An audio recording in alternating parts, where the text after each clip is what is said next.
Oh, hello. We're live. It's us. Welcome to the No Fame podcast. This is The Vast, our Starfinder Actual Play series.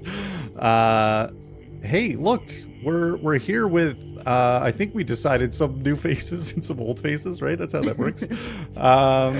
Stop calling me old, Justin. That wasn't it. You're the new one. You're the new face. Valerie is an old face. Here comes the point where I forgot to test some of my buttons, and we'll find out if they work or not.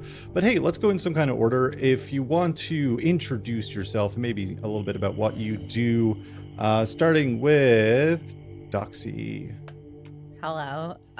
If you watched the previous video, that's out now, right? It is, yeah. You'll know that I am a Scorpio. And also, I am a garbage monster and just a deeply upsetting human being. So I look forward to just ruining your day over and over. Okay. Untrue. So untrue. With our middle face, is that what we said, Josiah? Yeah. I'm a middle face. What up? Are we doing introductions? Sorry, I checked out for a second there. Yeah. No, I'm just kidding. Oh. Hi. That's how mid of you. Yeah, very mid moment for sure. That's me, Josiah. You probably know me on the internet as Dungeon Dad. I make content about Dungeons and Dragons, and now I'm here to find a star. Sounds about right. Stars are the friends we made along the way. Why not? And our oldest face, Katie. Really old face then. Hello. Also, I would also like to ruin everyone's day, so I do think I'll share that with Doxy. And here for, what did we decide? Hot Rat Autumn is where that's what we're gonna be doing. Hot Rat Autumn, yeah. This campaign's just going to be summarized by Hot Rat Autumn. I don't know if you had a vision for it, Justin, but instead, Hot Rat Autumn. I was thinking One Piece, but yeah, let's go Hot Rat Autumn. Hot Rat Autumn is what we're in for, actually. And that's me. I'm here with my snacks. Hello. So truly so many snacks. So many just snacks. All the snacks. Snacks. A billion snacks. Rats need snacks. Rats need snacks. Rats be snacking. What's you can't up? Spell snack without rat, I'm sure. And speaking of that, hey, there it's are me. Many languages. Yeah. I'm here. I do no fame stuff. That's it. That's all I got. My name is Justin.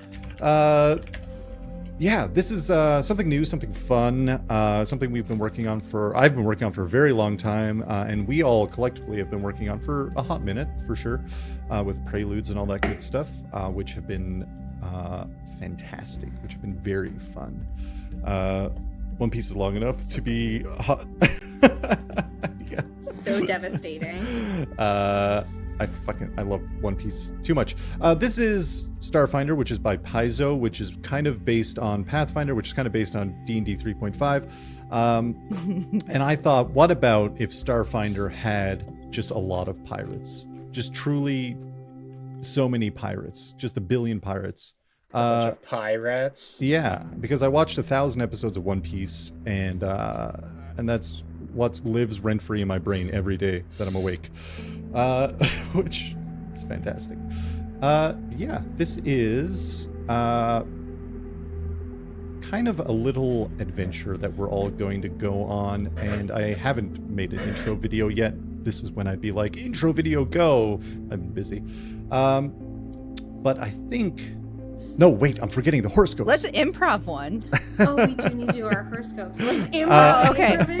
Okay, think about what you're going to improv, and let's do horoscopes. Let's get a prompt from the audience, okay? Let's not do that, actually. Anybody's worst job. All right, I'll Should go I first. start on the horoscopes? I feel like I already did. You should start on the horoscopes because you have the most recent or soonest coming birthday. I'm a Scorpio. And And today you will see plenty of opportunities, and that's highlighted. So show the willingness to take up a new role and ensure you deliver good results. Be vigilant about office politics. Interesting. I'm the boss of here now. Manager Doxy. Reporting for duty. For duty. Duty. Did any of you play Hypnospace Outlaw? I did. No one has ever played that game except for me and you. It is a mass. It's my goat. I'm not kidding. I've seen you guys talk about it a lot. It's an Play it. exceptional game. Yeah, might have to. I will gift you a copy of it on Steam. Stream it. It's an incredible stream game. I wish I had time to stream outside of doing this. But Fair enough. I'll put it on. I'll make a list, and that'll be on my list of things I want to stream. Honestly. Number one. Numero Number uno. one. Who wants? I'm the boss of here now. That's true, right? We've established. So you have to do it. we have established this. Who's up next? Katie, Hot Rat horoscope. Yeah, my hot rat horoscope. Thank you very Hell yeah. much. Ooh, excuse me, for October 27th. A business or romantic partner. Oh, I'm an Aquarius, by the way. A business or romantic partner, that's probably Doxy because she's the boss of here now, could either contact you or return from a long trip with great news. Oh. Perhaps your friend has had a lucky break of some kind that betters life in general for both of you. Success and good fortune are indicated today, as are happiness, enthusiasm, and optimism. If you have a project you wanted to start, do it now. Guys, I have this great idea for a podcast and also a stream. It's using Pathfinder. Wait, Starfinder. Okay, I already fucked it up. We're on wooden ships.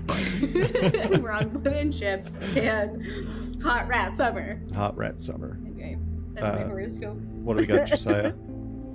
My horoscope for the day, I'm a Capricorn, says, do what you need to do today to insulate yourself from people who push your buttons.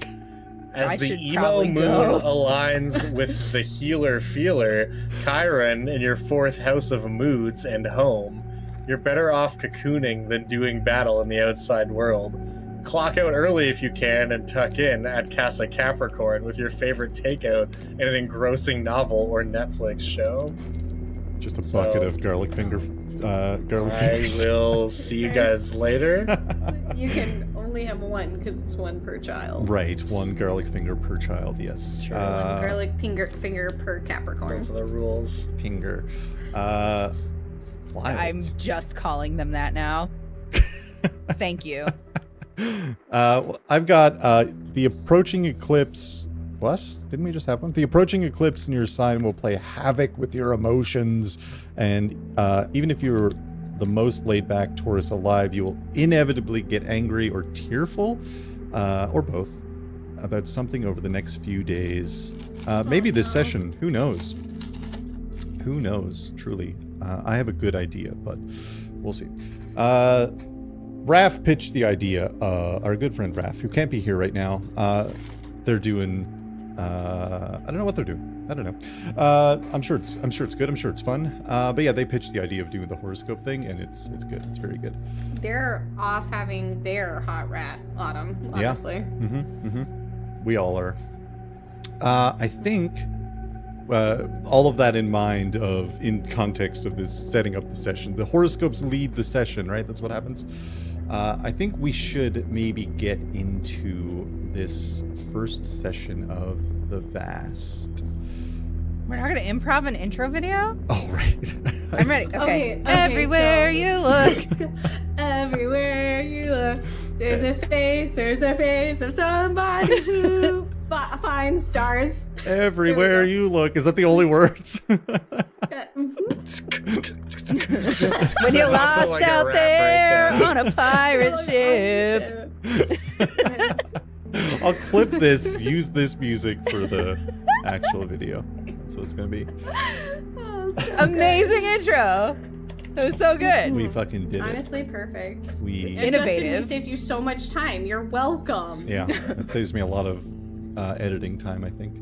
Josiah, I'm gonna need you to be looking off camera and then look into the camera and give a cheesy but genuine looking smile.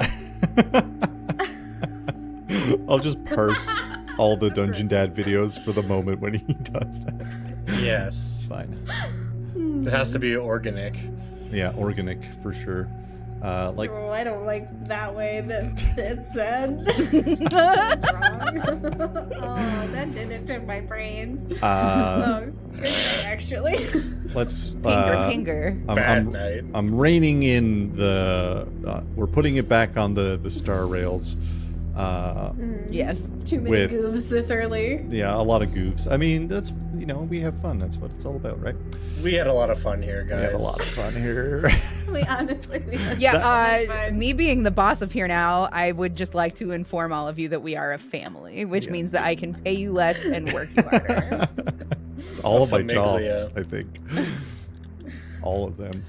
All right, Justin. Where Star are we? Rails. What's going on? Everything's on fire. No. Welcome to session 1 of the Vast.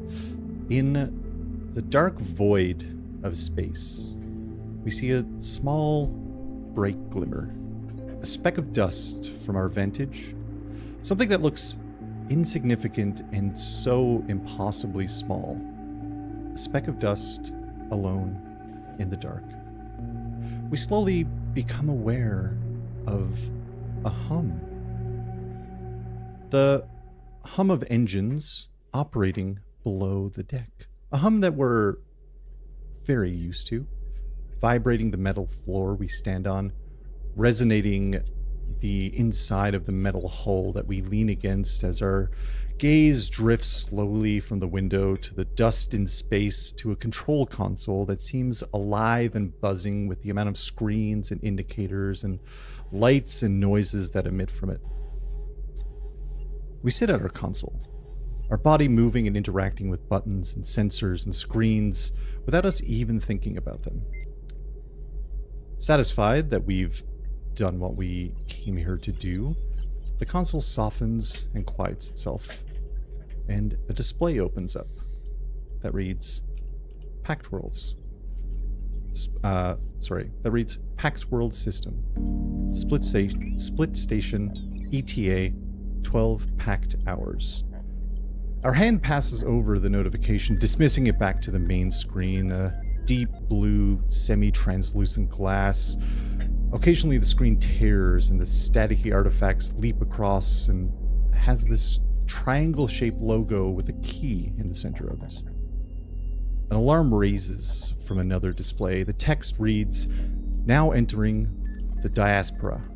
An artificial voice begins to speak. Please be advised. Ongoing Knights of Galarion conflict with a pirate crew known as Hellstar Pirates. Knights of Galarion prohibited all ships from entering the area while activation protocols are being enacted. We recommend you... The feed cuts. We've been through this 1,000 times before. Much worse than some Hellstar pirate wannabes kicking up a fuss in the diaspora. So, we disable our alarms and our warning system and push on through. After all, Split Station needs this delivery on time, or the executives will have our head.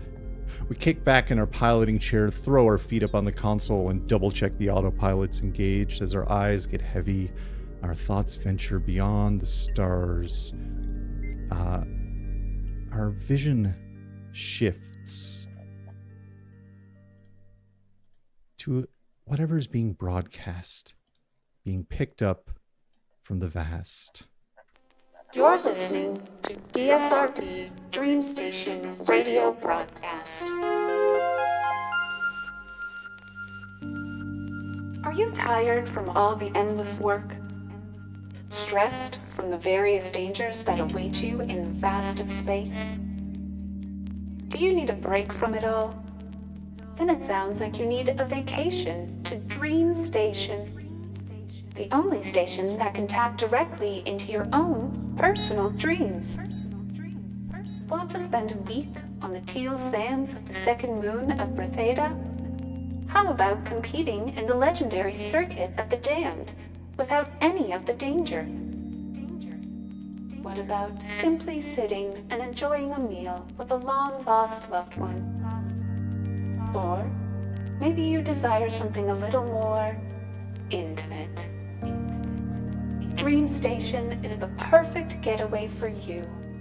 Now offering passage from any major civilized zone that features the Abadar Corporation Convenience Hub. Or simply plot your own course to our little piece of Elysium here in the Pact Worlds. See you soon, travelers.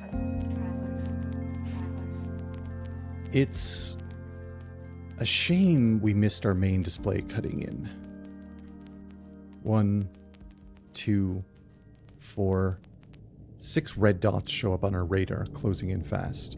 A jostle of the ship snaps our attention back to the waking world, but it's too late. Another ship is heading straight for us, like something torn from the Nine Hells itself.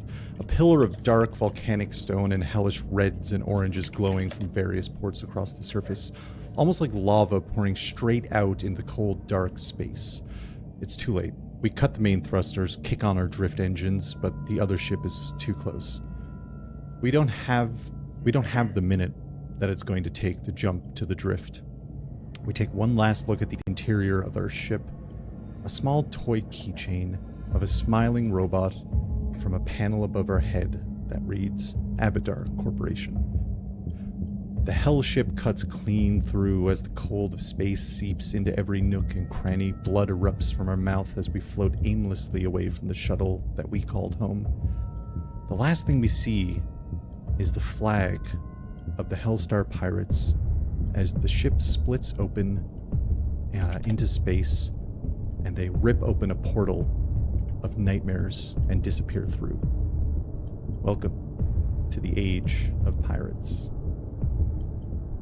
Our view cuts across the Pact Worlds, past the gas giants of Livara and Bretheda with the soft pastel tones, past the sickly green, ominous and unsettling world of Octurne. We jet past the tidally locked Versees and the planet-sized world ship known as the Adari. Our view slows as we approach an asteroid belt known as the Diaspora. As we know, the main authority presence in the Pact Worlds, the Knights of Golarion, have issued a warning for anyone who approaches this area with the area of the Diaspora while they fend off the Hellstar Pirates. With the help sorry, I fucked that sentence. I was doing so good. I was doing pretty good. You're still doing great. Keep going, baby. You got it. As we know, the main authority presence in the Pact Worlds is the Knights of Golarion. They've issued warnings for anyone approaching this area of the Diaspora while they fend off the Hellstar Pirates and help with the evacuation of the refugees displaced by the sporadic, ruthless attacks. Our view settles on a large, bright-toned ship, sleek but practically built. A light purple energy dome sits on the highest point, covering the top open deck of the ship. This is the Vorpal Drifter, flagship of the Vorpal Eye Pirates, well known throughout the Pact Worlds as a group who tend to their own whims and fancies. But they've done more good for the they've done more good for the civilians of the Pact Worlds than they've done harm. They often come up against the authorities of the Pact World system, as not all see eye to eye with those who do as they please and bow to no laws. But this is a dire situation, and the Vorpal Eye Pirates are of the few that could help transport refugees from the Diaspora to the nearest safe port of call. You've all been on board the Vorpal Drifter for a few days at this point. The ship has had numerous stops to pick up refugees, drop off some others, and pick up other wanderers from various points, wrecked ships, lost on asteroids, wrecked scrap towns, and so on. The Vorpal Eye crew has done what they could to make sure everyone, at the very least, has a place to lay their head, a place to grab some food. While the Vorpal Eyes are indeed pirates, they're somewhat of folk heroes, taking the fight to those in power and doing right by the average folk of the Pact Worlds. We find ourselves inside of a somewhat cramped crew mess.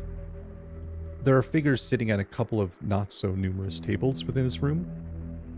The walls of the room are practical in that you can see the piping and the wiring.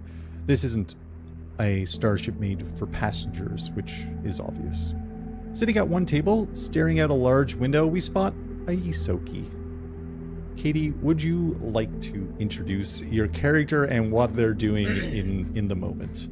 Oh boy, would I. So, sitting at this little table, or sitting at this relatively large table, you see this little, I guess he's average size for, 2.5 feet tall at this point. Little rat baby. Just a sweet little rat. Just nom some cheese.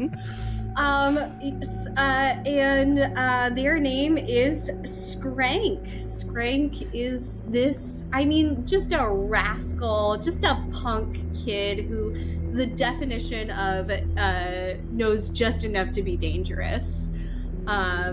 Skrank is, so he's not, okay, let's be very real about what's happening here. Skrank has absolutely just pocketed some cheese in his cheek and is like taking it out to enjoy it. So he's put it in his cheek, is taking it out piece by piece to put it back in his mouth and actually enjoy it. Eating it with some crackers, just like leaning back, like, oh, finally I can like take a minute to relax. And you see in the back of his mind, though, he's kind of thinking,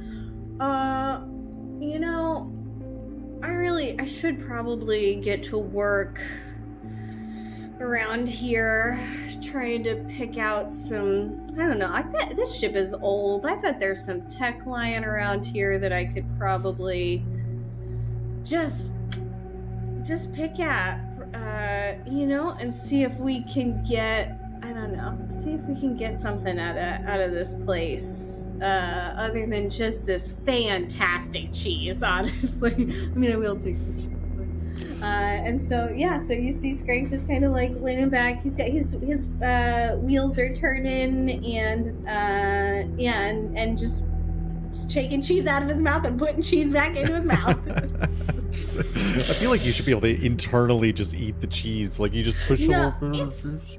It's a whole, it's a process, and we do enjoy it. So there are a few.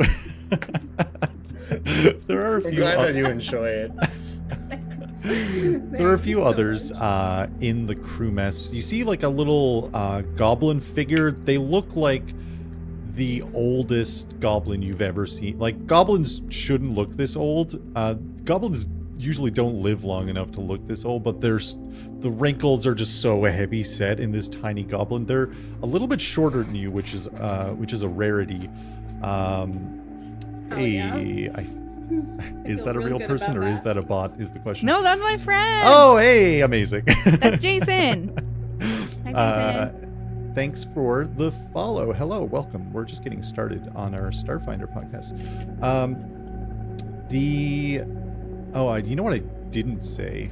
I meant to say, if you're listening to this in podcast form, by this point, you probably realize we record this live.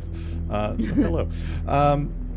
There's the oldest. You know what I meant to say was that I will only be performing Swift actions this session in honor of Taylor Swift. In honor of Taylor Swift. Thank you. God rest her soul. Thank you very much. What? She died? Pour one out for Taylor Swift, dude.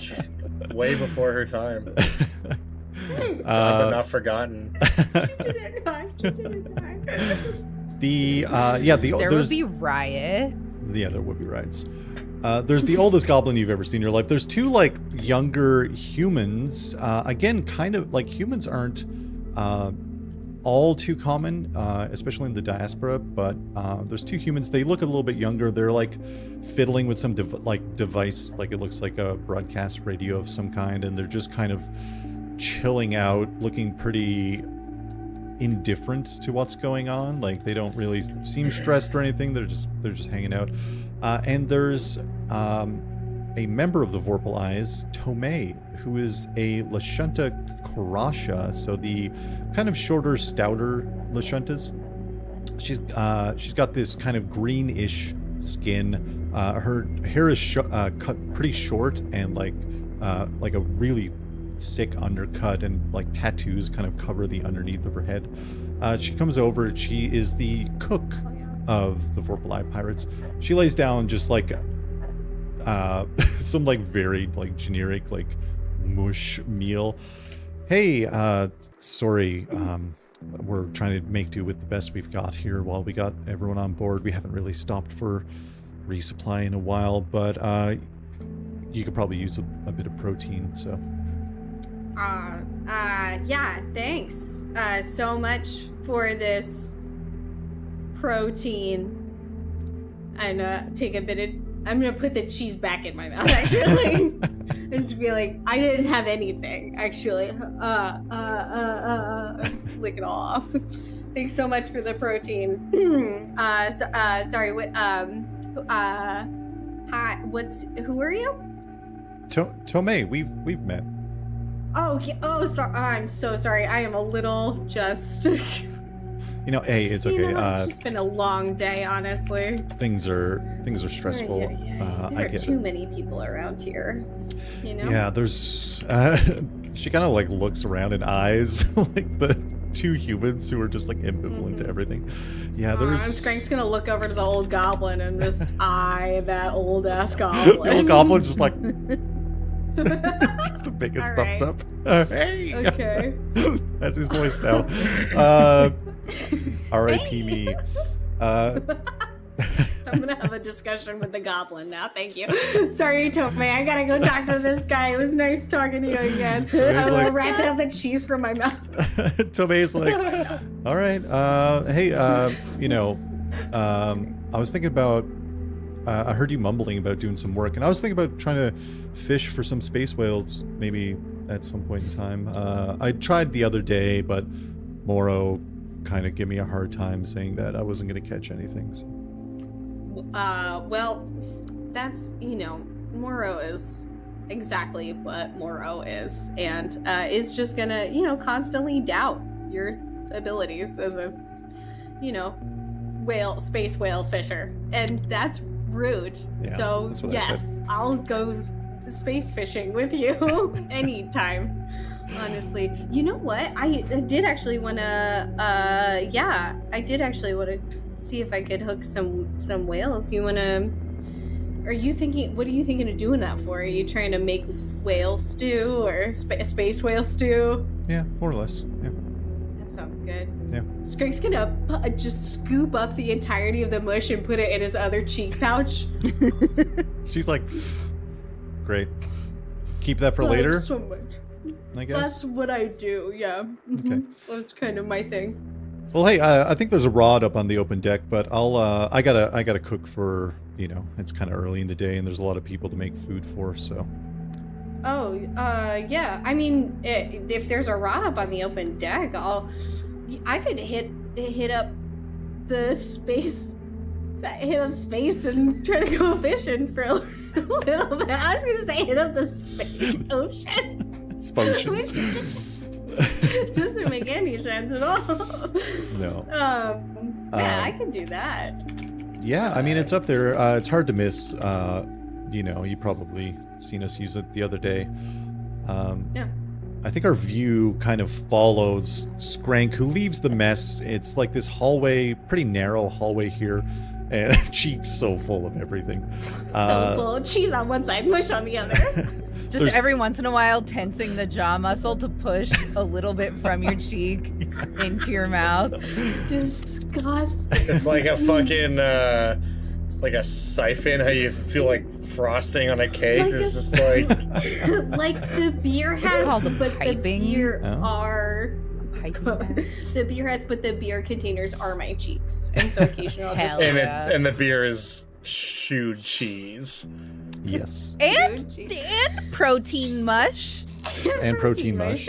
Honestly, it's a really good combo, and Skrank is just like, fat and happy. Sounds like a textural nightmare. To be perfectly Well, honest. it's mostly, it's a big cottage cheese meets yogurt that's yick kind of thing. But it is what it is. I'm so sorry. I'll stop.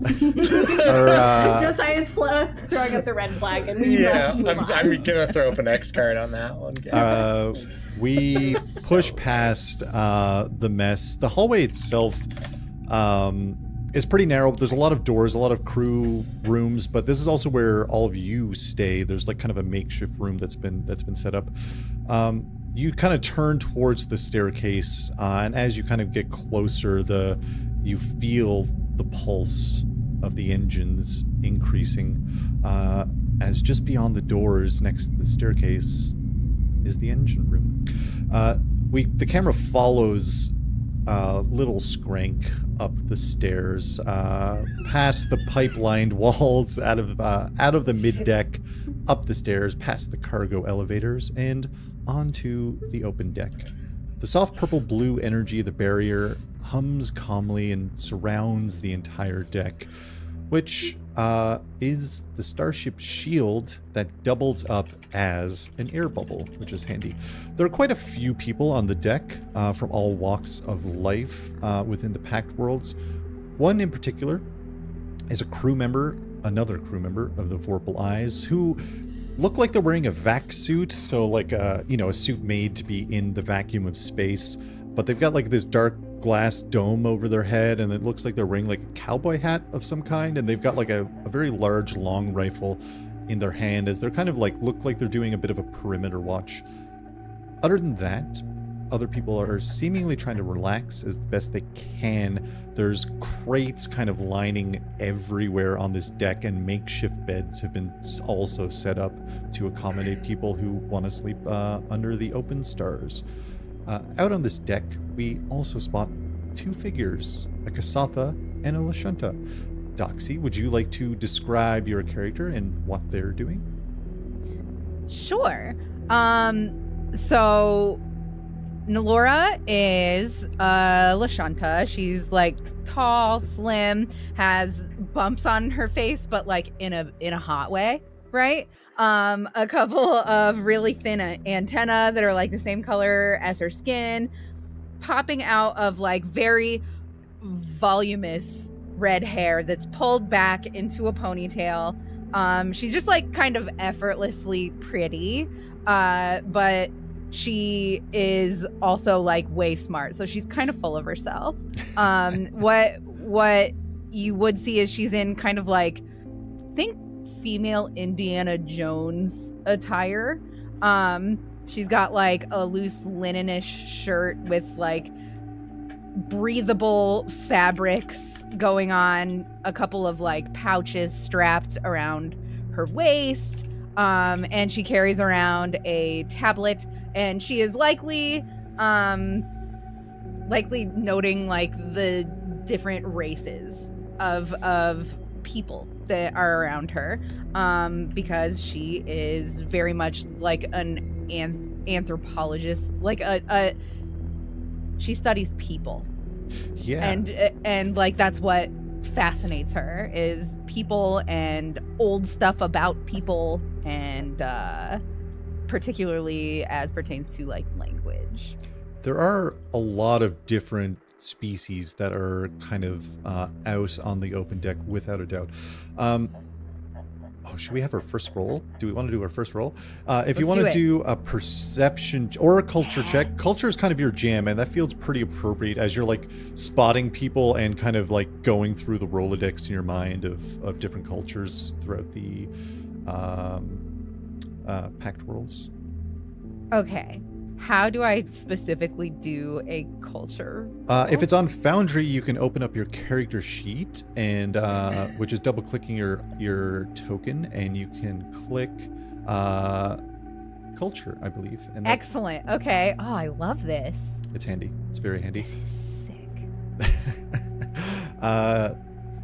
Starfinder being a D20 system, of course, we're rolling D20s for most of our checks, and then you roll like D4 through 12 for usually like damage-related things and stuff like that, of course. This is a new system to a lot of us, especially me, certainly. So we might, there might be some growing pains, and you know, I might have to try to figure stuff out. I'll try to keep it moving and make as fair of calls as I can. It's so modular and beautiful. I do love that.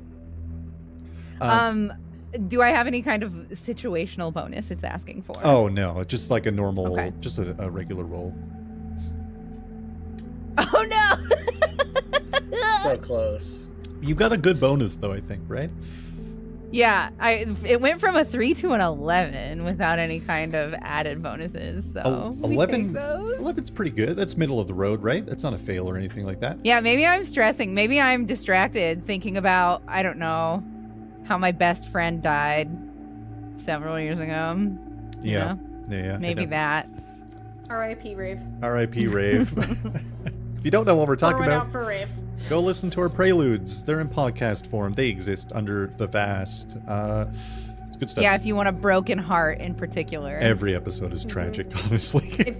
If you've got a real thing for tragedy, Yeah. you're really into that, yeah, go check I out almost Rave. made If you've myself. ever sat around wishing that you could beat yourself up, but like in the emotions. Yeah, like an emotional way. Yeah. Like an emotional beating. Yeah. Like a 1-2 punch right in the feels. Yeah. I think it's me every day. I fully like added some sad music when I was editing, and I was just like, wait, what? Why I want to cry right now? This is so Did it sad. make you cry? I cried. I cried. It's devastating. It was so sad. My eyes got drier. Uh-oh. Your eyes got dry. Josiah's dead inside. Yeah. Meanwhile, Doxy and I are crying ourselves to sleep every Yeah. night. Dude, I slept so good that night. Anyway, so she's probably distracted by something because normally she would have kind of no problem figuring out what's going on with culture and people. For sure. There are a few figures you can't really place. There's one figure in particular who's just kind of donned in dark robes, and they've got like this gold mask on their face, kind of just obscuring who or what they might be. Can I tell it's a mask and not like just their face? It's very much a mask. Yeah, for sure it's a Okay. mask. Yeah, usually, I mean, it's hard to say. There's a lot of androids out there. And speaking of androids, there is a very colorful android nearby. They look like, hold on, I've got a description and I should read it. Sometimes I just go off script for everything, and it's not always the good thing. You see an android kind of unlike any others you may have seen in your time. Instead of metal exterior plating, it looks like some kind of light, hard clay makes up their exterior plates of this droid. The right arm looks like it has been, like it has some kind of reddish gold desert and deep red sierras carved into it elegantly. Their left leg looks like a vibrant green jungle scene has been carved into it. The right arm looks like it has been the right arm looks like some kind of dark purplish rocky surface is carved into that, and their left side of their chest looks like an artist's rendition of a circuit board, and they're wearing some kind of like animal pelt on their back as their only means of clothing. As an android, they don't really need anything, right? But aside from them, you definitely spot a lot of different figures. You spot a human with like a small droid. They're dressed in like business attire. They've got kind of a sharp look to them. There's a mummy with a rocket pack. Hard to miss them as well. But there are definitely a lot of interesting figures on board. And of course, speaking of lovely figures on board, we have a Kasatha who's maybe pretty close to you at this time. Josiah, would you like to introduce and describe your character? Yeah, sure. He's a real tall drink of water.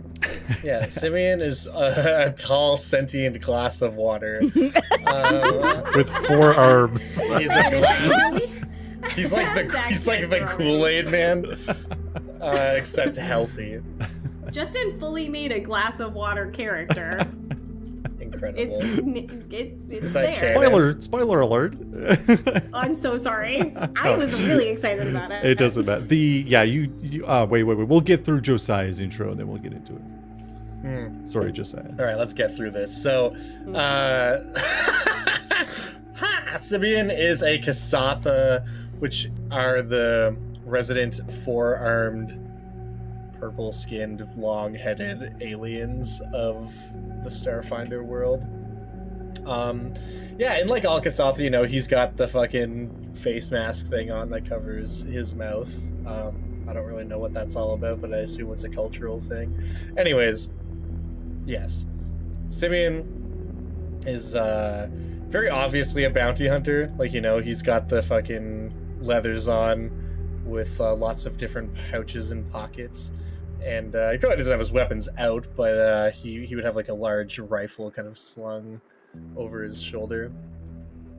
Maybe just even resting on his back. Imagine that he's just kind of sitting here, like, lower arms holding onto the railing of the deck, like upper arms kind of like doing one of these, like resting his head on them, like just kind of looking out into the space around us, contemplating where we are, where we're going. He's a planner for sure. He's thinking about like the next. I don't know if anyone watching this has ADHD, you'll be able to relate to exactly what I'm talking to. When you're sitting in your living room, you're like, oh man, I sure want a piece of toast. And you're like, all right, here's the 9 things in this order that I have to do to make that happen for me in the most optimal way in which to do them. He's doing that right now. Real talk, that's how I get through so many things in my life. Task. Because I'm like, okay, this thing I'm going to do is going to take 30 seconds, Justin. 30 seconds. You just do it. Yes. Just do the thing. It's like, all right, I need to get up and then I'm going to walk by the light switch so I can turn the light off on my way. And then since that's okay, that's good. That's taken care of. I'm also going to be going into the kitchen, so I should take this dish with me. And I can put that in the dishwasher. And if I do that before I step to the other side of the sink, then that will be in the he's doing that. Oh my god, is that an ADHD thing? Yeah, welcome to the club. You just got diagnosed. How many times do you have to read a paragraph before you retain the information, Katie? I do not need you to read me like that right now. Okay? What are you afraid of? The truth. I'm upset. I'm gonna need a break about this. How many times have you decided you were going to start a task, but planning the task and thinking about how you have not started the task yet has stopped you from starting the task? Okay, what do you think I use my color notes app for? What do you think I use it for? You're staring out into the star system pack world, Simion. Simion, my way. Hemiamano, baby.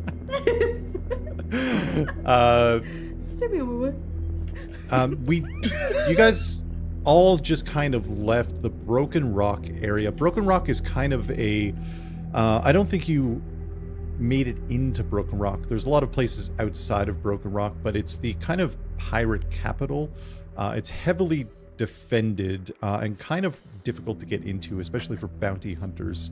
That tends to be a bit tricky to get into, without a doubt. But Broken Rock is now under attack by the Hellstar pirates. As you are kind of like looking off in the distance, you can just see the little twinkle of action that's happening, not terribly far away, to be honest.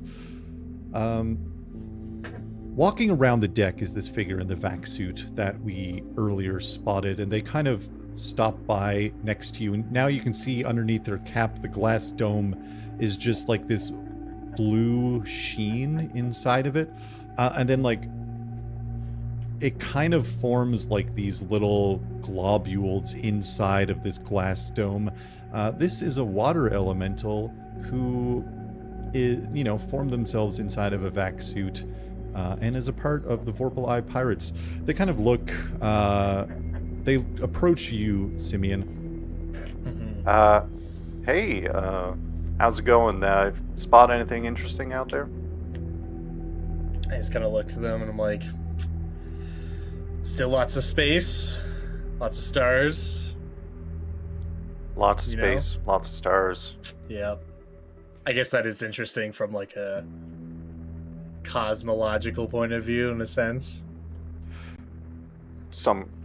Not really my thing. I'm more of kind of on the watch for making sure no one's gonna catch us off guard, you know? Yeah, no, for sure. I would hate to be the guy whose job it is to count all of this, you know? All the stars? Yeah. Is someone out there counting all the stars? Look, I can tell you right now that if you can think of anything or group of things, there is someone whose job it is to count those things, alright? Wild. Absolutely wild. And your partner there, sorry, I didn't catch your name. How's it going? Oh, Nolora? Oh, Yes. Nolora. Hey. Everything good? We all right? Oh, it very much depends on your definition of good. Are you speaking of, you know what? For the sake of brevity, yes. Listen, if you need anything, just, let us know. We'll try our best, but we're kind of on limited supplies here as it is. But we'll do what we can. I thank you for that. All right. I'm gonna keep an eye out, but nice talking to you folks. Let us know if you need anything. And they head off, just kind of doing the perimeter before they're kind of passing through some large doors that kind of close off the back half of the ship. Around this time, a small little Isoki heads up the stairs. I think maybe you guys have already all met because you've been on board for a couple of days at this point. As East says, sorry, is it East? East. So I didn't say that, sorry. East, yeah. Sorry, as East says limited supplies, you hear or you see Skrank appear in the background, cheeks just to bursting. Just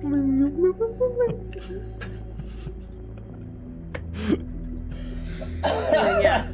I'll softly elbow Simion and be like, the rat person. That's me. That's me. Skrank the rat person. I just start jotting notes, observing you and jotting notes. In my own mind, I'm just imagining you as the Danny DeVito of our group now. The little rat person. Can I offer you some protein mush in this trying time? Exactly. I got a cheek full of eggs. Hard boiled. I'm so sorry. That's miserable. Sounds like heaven to me. I'm not gonna lie. Bummer, dude. I love hard-boiled eggs. Do live in a couch. One I of am my favorite actually snacks. very greasy, so this does track. You're a greased up sorry. rat Sorry. with cheeks full of cheese and gruel. Protein mush. Okay. So Skrank's gonna get out and you see Skrank's little nose just Skrank sniffing out for where the whale stick. Sorry, the fishing rod. Give me let's do a perception check. That's fun. Okay. Keep the rolls all right. going. Okay, It's not give me 3 minutes to figure out how to do this real quick. I thought you had real dice. I thought you were rolling real dice. Just kidding. Oh, I'm so sorry. What dice do I? Is it the D? Is it a It's D20? the D20, yeah. It's the D20, and I know exactly which one it is. I'm gonna use the. God, which one? Okay, friends. I got Amherst dice. Amherst dice. Both of these, Let's they're go. so pretty. They are so pretty. Out of focus terribly, but just trust me, they're gorgeous. And now my camera's just going to be out of focus for the rest of the time. I'll use the one with all the pretty flowers in it. Yeah. So Skrank has a +0 to perception. That's good. That's honestly that's good for Skrank. So it's a flat roll. I got a 14. How Whoa, about that? 14's pretty good. Amherst dice. You Pretty good. You see this like kind of giant cylinder that's been set That's up. my endorsement. Okay. Mm-hmm. You see this giant cylinder that's been set up, and it looks like maybe it's the rod has been dismantled at some point. Someone between now and whenever a few days ago has dismantled it. Rats. You do see. You do see a host How of. proud you are of yourself. I love it. Yeah, you gotta celebrate the little things in life. True, truly. Okay. Yeah, you're all kind of out on board the deck.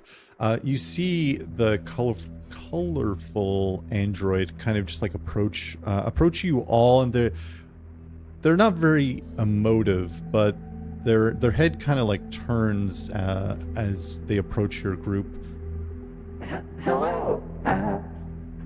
You all are gathering. Is there some kind of event happening here? Scribble, scribble, scribble. Oh, you're taking notes. I also like to take notes. Perhaps we can compare sometime. What do you take notes on? Everything. Perhaps we can compare sometime. My name is Odyssey 9. I'm from the planet Avalon, and I am those who become. It's my job to wander the stars and document what I see and send it back home.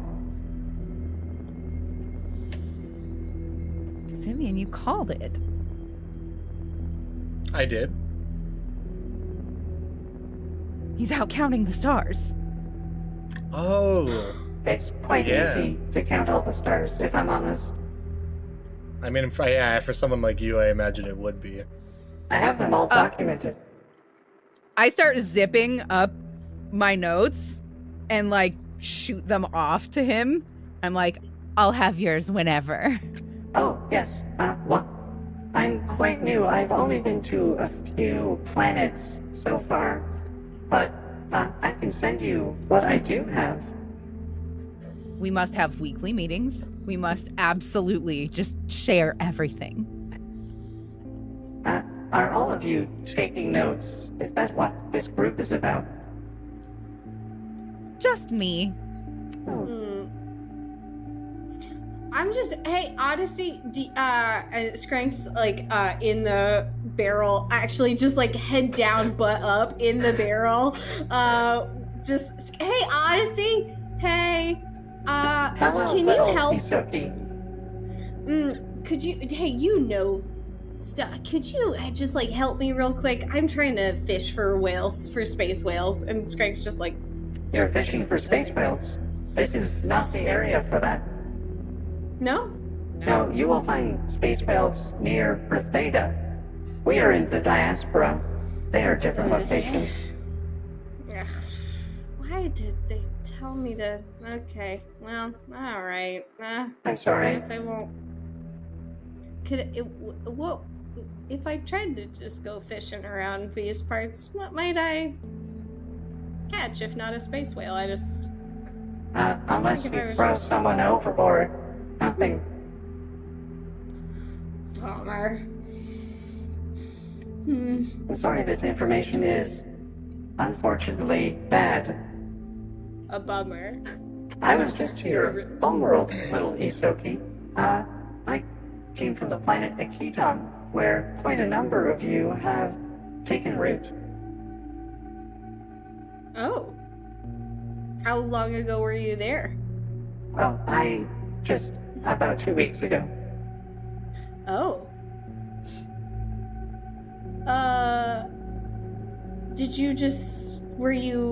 Did you make friends? Did you? Well, I made lots of friends. Yeah? They're all Did you have very anyone? welcoming.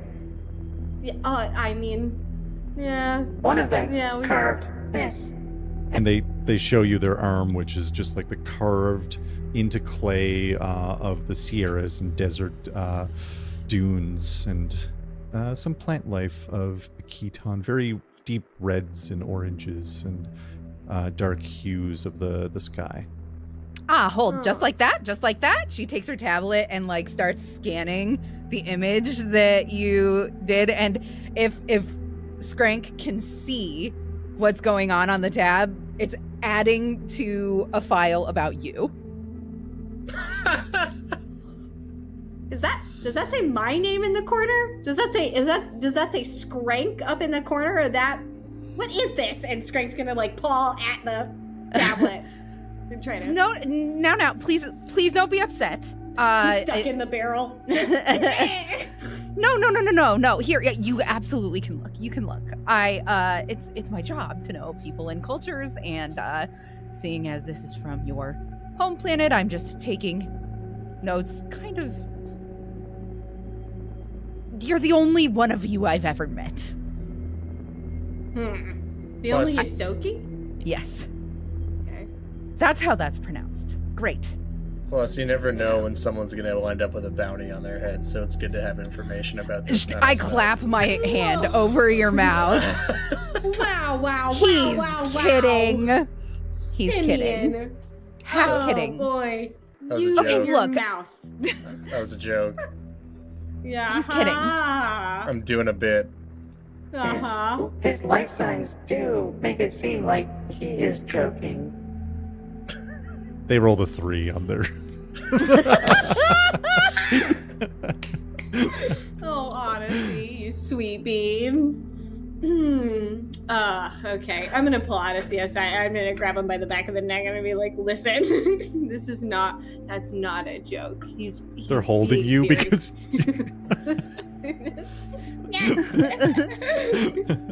My little feet dangling. You really gotta work on. Do you have like a patch around here somewhere for a sense of humor? Because, my goodness, we gotta learn something around here. I do not have a joke folder. I have not made it to that portion of the Pact Worlds currently. Okay. All right. We can work on some. I think I got some knock jokes handy. Ooh, I got one. Knock. Come Who's in. there? I'm delighted. Space orange.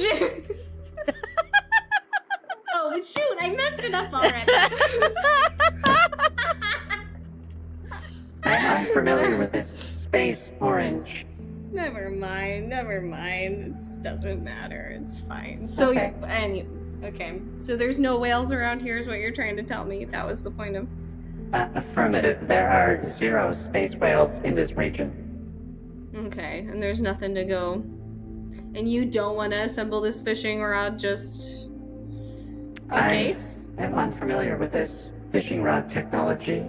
I don't know how to assemble. Okay. Can I attempt to assemble it?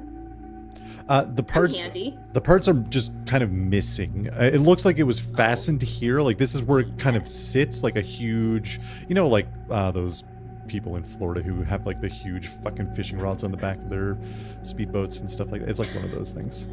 Okay, I genuinely was imagining like a regular fishing. It's like a tuna fishing rod.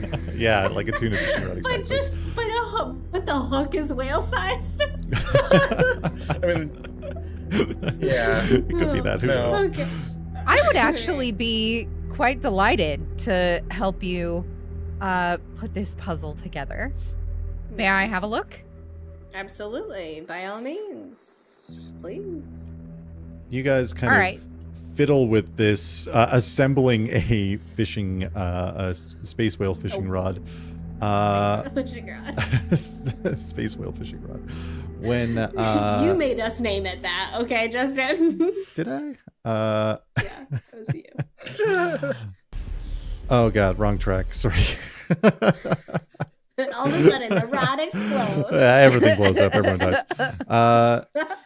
You're kind of Space rocks fall. aimlessly staring out across the vast number of stars and planets flickering in the distance when you see a bright flash of light and another and another.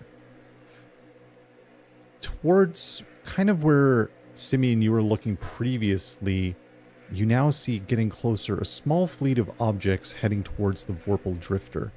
They look like shards of molten rock torn off the inside of a volcano and thrust into space. Deep black rock and reds and oranges glowing through ominous cracks throughout. Before you know it, the ships are opening fire. Smaller dark shards of molten surface-looking material slams into various parts of the vorpal drifter, bypassing the shields completely. The ship shakes violently as crates and objects, even people, are knocked around. The dark molten surface shards hiss. Evidently, there are means of transport. Stepping out from each of these molten transport ships, you see a crew of pirates dressed in similar tones. Dark metal armor trimmed in reds and oranges, most of them looking like they've been ripped straight from hell. Stepping out onto the main deck, we see a Vesk, which are the lizard folk of the Pact Worlds, standing roughly 8 feet tall, donned in heavy space-faring, devilish-looking armor and a burning look in their eyes. Another pod opens up, and out steps a reddish, purple-plated android, an array of devilish horns kind of sticking out of the top of their head. If an android could smile at you, oh my god, English. If an android could smile, you would think this one's teeth were on display for sure as they adjust their dark leather jacket that they're dressed in. A third pod pops open and out steps a pale-skinned tiefling, red veins running up their neck from their chest. Sharp red lipstick dons their lips, and this fiendish red hair whips around. They run a hand down one of the horns on their head as they take a slow look around before cracking a whip and smiling. Multiple other pods are landing now and opening in unison as similar fiendish-looking pirates of all types rush the ship. The large Vesk holds up a hand and all of the pirates stop and look. This ship is now boarded by the Hellstar pirates. Either surrender and join us, or die. You hear a shot echo out across the open deck as the Vesk stumbles backwards. Ice begins forming up over their shoulder and their neck upon impact as they fiercely crack it. You turn and see Ys kind of standing on top of some crates with a large rifle in their hands, standing confidently looking at this massive Vesk. If a water elemental in a vac suit could smile, you feel like they were smiling wide. The Vesk rights themselves, now facing Ys. Death it is. And we're all gonna roll initiative. Bum, bum, bum. Real quick. Yes. Do you suppose I have any notes about any of the people that I see here? Yeah, let's do another culture check. Okay. That would be fun.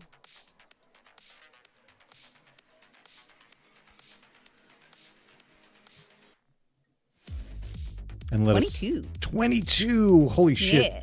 22 is fucking great.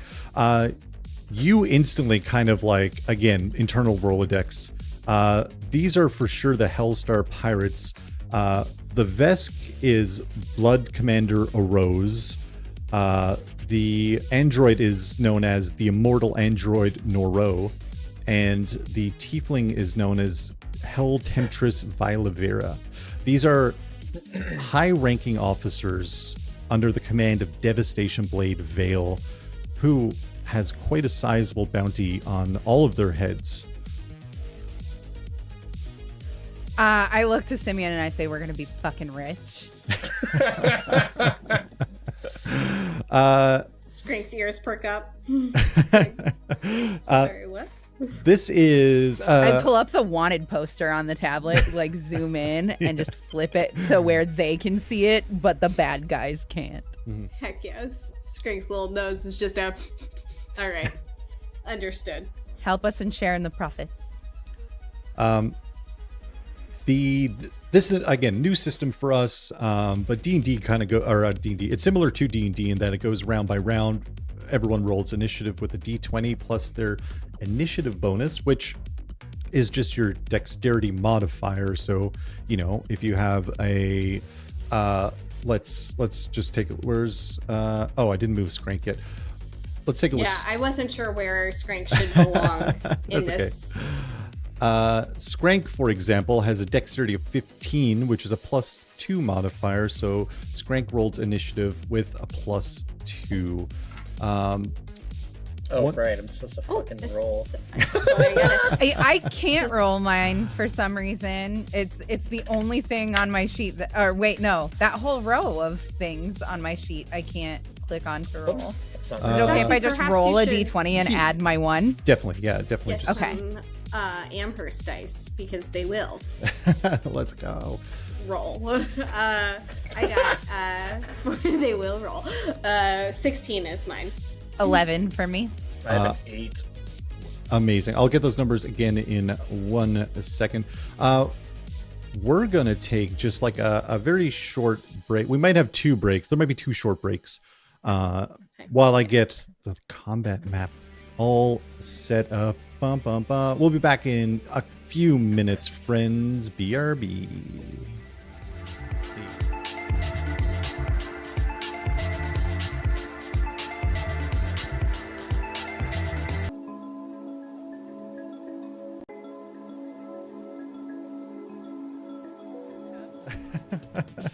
East is a tall drink of water and must be protected at all costs. East is a tall drink of water. We're back, baby. Hello. I just had a lot of buttons to click, and I realized that that's super boring to do, so why not take a little break, right? We are back. The Hellstar Pirates just landed fiercely on board of these kind of molten structures that are these little square or diamond shaped things you might see with the orange. But no one at home can see it because here we go. Let's go to the battle map, baby. Look at this. We've got our crew. We've got Nolora. We've got Skrank. We've got Simion. One of the pods landed directly next to Skrank, skirting danger. And of course, some of the Hellstar Pirates, Vilavera, Arose, and Noro, along with the open deck of the vorpal drifter. Here's the thing about this that we're getting into. We're going to walk through, it's a new system, like I said, multiple times, so we're going to walk through combat a little bit to kind of get used to the things. It's kind of like a 3-action economy type deal. You get a standard action, you get a move action, and a swift action. Not everyone has a swift action, but it depends on what kind of abilities and skills and things you have. Standard action is like attack or a whole host of things you can do. So if you have an idea and you're like, can I do this? Then probably. I have a whole list here, and I think actually in Foundry maybe you might be able to access this, but I didn't talk about that, so I won't go into it right now. But we'll walk through and we'll take it step by step. The thing about this combat is this battle, for the first battle at level 1, is extremely dangerous. What you didn't see when we went on break was at least 15 d20 being rolled. I don't like that. For initiative. With that culture roll that Nolora made, these are dangerous pirates. These are not low bounty pirates. These are like the best bounty hunters in the galaxy have fallen to these pirates. They're no joke. And they're just the lieutenants, the higher ranking officers under Devastation Blade Veil. Aboard the Vorpal Drifter, the ship has become under attack from the Hellstar Pirates. It seems like most of them have landed on the open deck, but you see a few of those molten pods crashing below deck to other locations. We are into combat. You see Ys is actually up top, just like firing shots at Arose and Vilavera and Nero. Arose is kind of like moving slightly to avoid some of the shots, but you see Arose reaches out his massive Vesk hand, and this saber of red light just forms almost seemingly out of nowhere. easily 4-5 feet in length. This brutal blade. A lot of things happen. You hear screams coming from below the deck. You see some of the crew begin moving in all directions as combat takes place. Skrank, you look around. One of the pods almost crashed into you.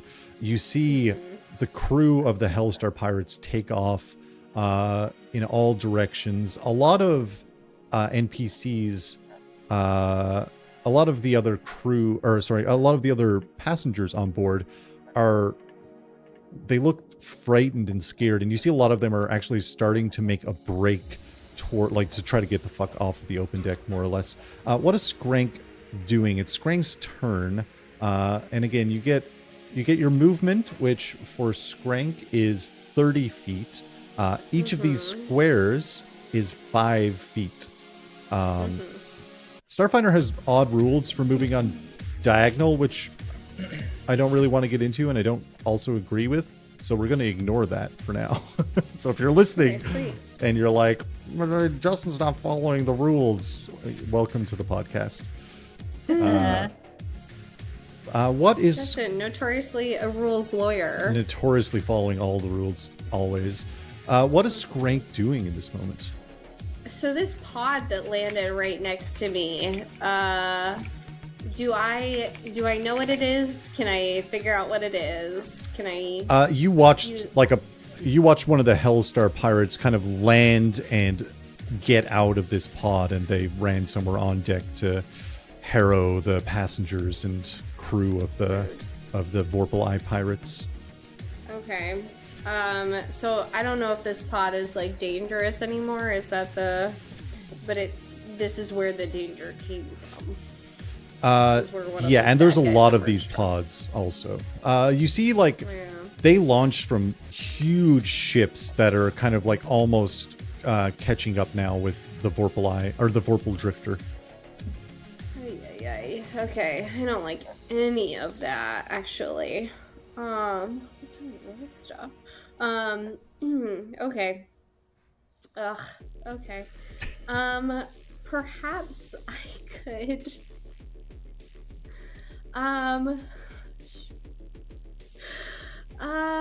Okay. I've got these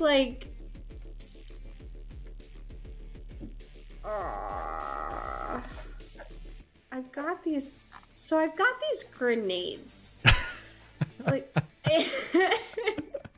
I just want to know if I could, if I check, I've got a frag grenade, a shot grenade, a smoke grenade, a sticky bomb grenade. Yep. And I just wonder if I, maybe just what does the sticky bomb one do? Gosh, where is it? Sticky bomb detonates with a splash of adhesive, so it quite literally makes a sticky area. Okay, I was wondering if maybe I could just smoosh one of these guys and get them stuck, or a couple of them if they were near to each other. There's that section over there where Vila Vera, Demon Star, and the Demon Star Pirate are, and maybe I could just Yeah, you could get if you wanted to. Also, a fun fact: if you click your icon and you hover, it should tell you how far a token is away from you. There's a little ruler when you hover over something else, and it should say... Oh, yeah, 60 feet, 50 feet. Okay, all right, that's quite a throw, I guess, for a little Skrank. Yeah, so you've got 20 feet is your distance for throwing this accurately. Yeah. And if you throw it beyond that range, you're going to take a -2 for every 20 feet. So 40 feet, 60 feet. Yeah. I don't want to do all of that, I don't think. Maybe I should just shoot him. Okay. You know what I will do is I will truly continue to stall.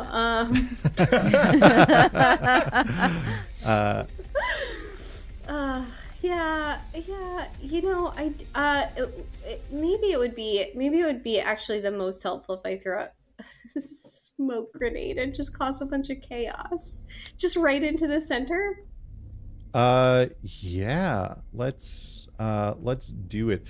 So a smoke grenade deals no damage. Instead, it releases a cloud of dense smoke. Each character who inhales the smoke must succeed at a fortitude saving throw, which is This is a terrible idea. Katie, you can move up 30 feet and hit them in that sticky bomb. Yeah. Yeah, okay, I should just do that. All right, that's what I'll do. Yeah, okay, I just wasn't sure if I wanted to, like, get out further, but I guess I should probably if I'm going to be useful at all. We have people that are going to be melee and be up in their faces, so I don't think Yeah. that you have much to worry about. Okay, perfect. That's what I will do then. Sorry, is so discussing I'll like this encouraged? Yeah, listen, it's all good. Okay. Yeah. You guys I do what you appreciate it, gotta appreciate do, you know? If I go Some over people there, don't like that, and I don't. 1, 2, 3, I mean, we're 4, playing a collaborative tabletop role-playing game, right? Yeah. Please never and do thank that. You you. found my soda can. Get out of If I here. hang out Gaston. right over here. He's That's trying to not get for you. soda. If I hang out, actually, I'll move up to that one. And then I'll chuck it over to this area where Vilavira and the Demon Star Pirate and this other. If you see where I'm pointing, if Yeah. you try to hit that, that's the area you need to get for the sticky bomb to get both of them, and you're going to take a -2 to that throw. That's fine. I'll give it a shot. All right, so it's going to be a D20, and it's going to be plus your dexterity modifier, which I believe is a 2. It's the 2. Yeah. All right. Let's see. Woo. Okay. Well. Okay. That's not great. It's a 7, but and then a +2 and a -2. That's a 7. So it's a 7.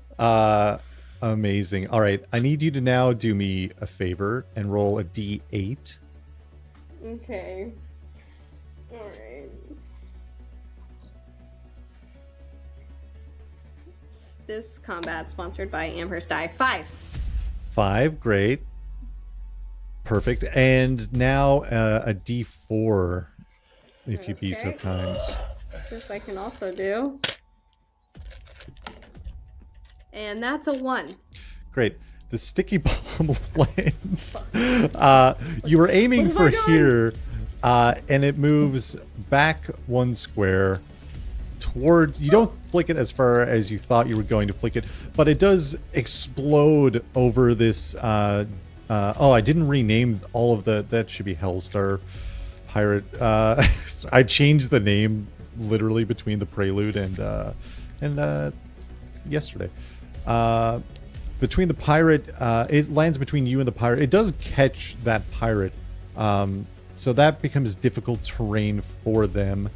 I'm trying to find out if they need to make a. Sorry, they're so roll 2d4. So roll a d4 twice and add the total, and that's how many rounds they're going to be fucking entangled, which is rad as hell. Hell yeah. That's very. Did I good. get all of them? No, it just got the lesser minion of the 2. So what does entangled mean as a status Still, effect? that's sick. Entangled is you can't you move at half speed, you can't run or charge, you take a -2 to AC, attack rolls, reflex saves, and initiative, and any dexterity based check. Excellent. So pretty much a -2. 6 rounds. 6 rounds. Holy 6 shit. rounds. Amazing. This pirate can truly just eat butts. What does that look Absolutely. like as what Shout kind of down. what does it look like as Skrank throws this grenade? Not quite as far as they were thinking, but Okay, well, we all know what this looks like. Skrank, like scurries out of that wheel, the barrel where he was like, hold up and right into the center, pops one of his tiny little fists into his back cheek pouch where he keeps his grenades, pulls it out. It's covered in protein mush, and his tiny little rat claws, barely holding onto this massive grenade, and he two-hands it overhead, and he's like, "Oh, baller!" is what he does. And For then 3. misses. it misses so bad. Kobe. Well, that's not so bad. Incredible. That could have been worse. If you rolled a 4, it might have got you. Like if so the D8 was to choose a direction, and the D4 were how many squares off you were. That's what those rolls were So about. theoretically, you could have just thrown it up in the air and it landed on you. Baller. So Just 5 backwards. was back towards you, and 1 was 1 square closer. Oh shoot. Okay. So Skrank moved. I believe that was 5, 10, 15, 20. That was almost all of your movement. You've got 5 movement left. And you've used your action to throw the adhesive grenade at our boy here. Oh, I could probably mark him or them. He's being a little bit of I just see him Oh, coming Frank, out he's of the going corner back of to his frame, pen. like. yeah. He's like trying to rip down the green screen. Anything else from Skrank? I'll just like scooch myself back over this away one, and that'll finish out my movement. And then I did say I would be doing exclusively swift actions, which I did not do. But oh gosh, what I got? I think that's can I just like is there a way for me to use my blind sense to suss out how many of these guys there are? Interesting. I think yes. Yeah, let's do a perception check, and that'll be using your a D20 roll plus your perception, which is 0. 12. 12. You can smell. Wait. Sorry. Oh yeah, sorry. No, go right ahead. I think you can just smell that there are the ones you see with your eyes, but then you smell some more on this deck, but just out of sight right now. You know, there's definitely a few kicking around. It's not good. They are everywhere. Do not like. Yeah. Okay. Skrank throws this grenade. It explodes. You see Odyssey 9 is behind you. This is a very bad situation. I believe I'm going to evacuate. And they just haul ass. You see them run in towards this door and kind of just disappear as they take a double move action. So what they did was you can always turn your standard action, you can downgrade it into a move action. So they took a move action, they used their standard action to turn it into another move action, and they are having a little bit of a run. Skrank's gonna yell behind them, "Coward!" Hey, listen, they've got to document the galaxy, and they're not a fighter. Yeah, you can document my butt. Skrank. You see Noro, the immortal android, kind of like look at you throwing this grenade, Skrank. That was quite the little move there, Isoki. I like your style. That's something for sure. And they're going to point. Why didn't I give them? Oh no, they don't have weapons. They're gonna. I know the stats. It's A okay. terrible miscalculation. They get quite a bonus to this roll. They're gonna roll a d20. They get a plus. They get a plus 6 to try to hit your kinetic armor class, Skrank. So here we go. 12. Oof. Oh. Yeah, they definitely roll Yeah. quite a bit. Yeah, And- that got through me. That is 5 points of damage. So that's going to come off of your stamina first. So you have your stamina and you have your Okay. hit points. Okay. Which they all should be max. Wherever you're keeping track, everyone's at full HP and stuff like that. Well, The immortal android just, they reach out their hand.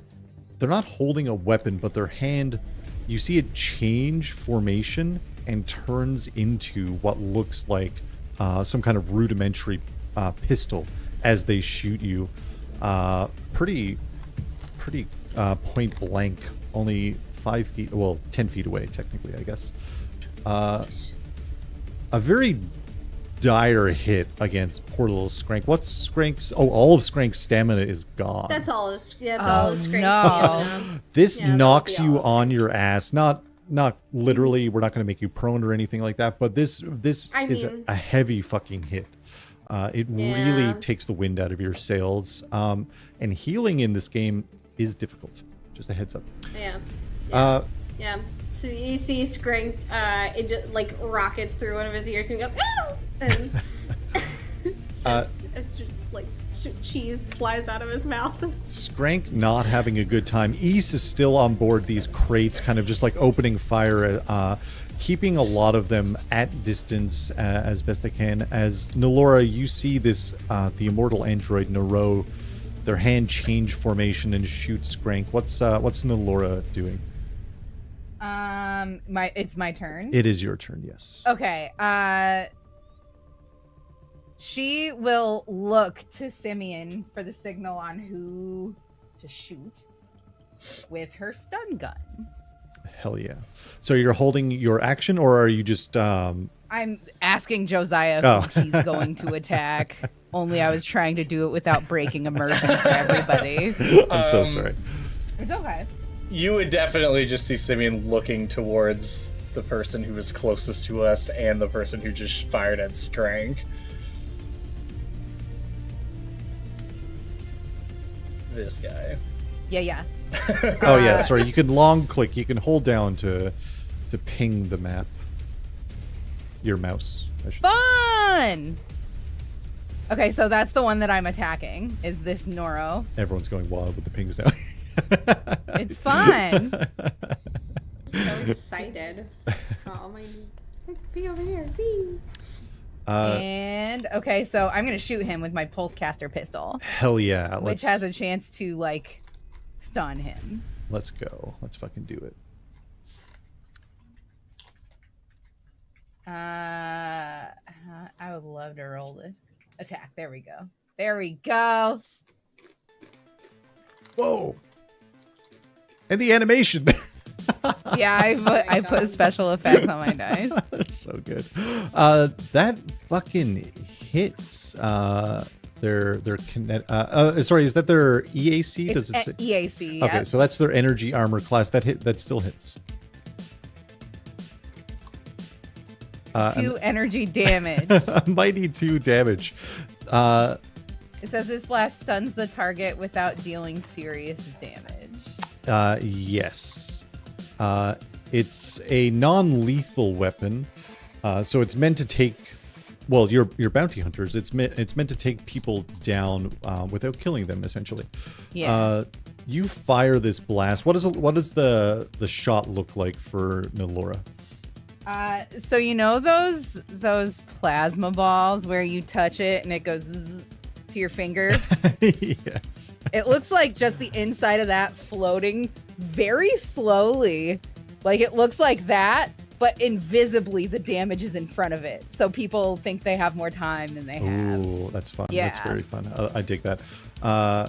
You've still got your movement. That was just your action to shoot. And if you have any swift actions, of course, you can take that as well. So I don't know what my swift actions are. I'm so sorry. You might just not have any, is the thing, right? Okay, I was wondering if perhaps. If you have swift action abilities, it'll tell you like you do this as a swift action. Yeah. Okay, but none of that is on my sheet, is the thing. I'm looking now at boop, boop, boop, boop, spells. I don't think you have any swift actions.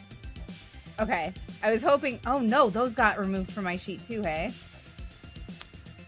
Oh yeah, I'm only seeing 3 spells there. Unfortunately. I'm Okay, very all right, confident. you know what? Don't. I'll learn more in between this session and next session. Hey, it's okay. Listen, things happen, right? Yeah. Yeah, my apologies. Hey, it's all good. I really don't think you have a swift action, so you do have a move action though. I don't need to take that. Okay. You take this shot as it electrifies Noro a little bit. Oh, that wasn't very nice.